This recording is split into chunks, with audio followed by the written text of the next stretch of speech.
Calculating the return on investment for a marketing campaign doesn't have to be complicated. At its core, ROI is a simple comparison between what you spent and what you earned as a result of that spend.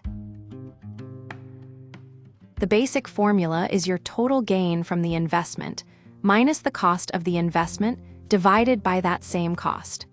The result is expressed as a percentage, giving you a clear look at your campaign's efficiency.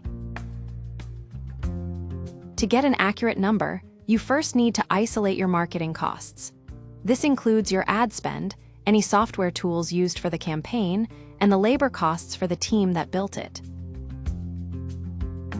Next, you need to track the revenue specifically generated by that campaign.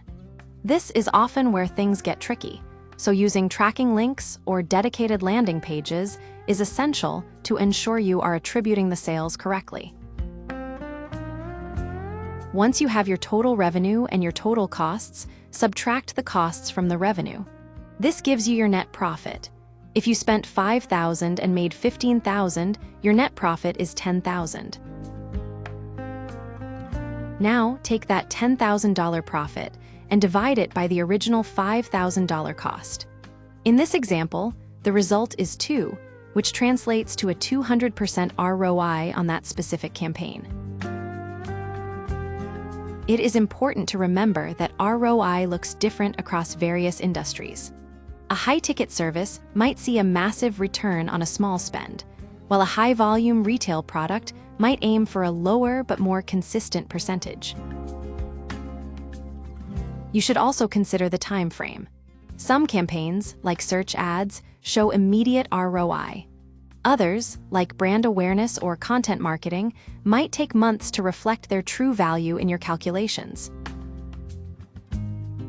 For a more nuanced view, many leaders look at marketing ROI, which considers the long-term value of the customers acquired, rather than just the immediate sale. This helps you understand if the campaign is building sustainable growth.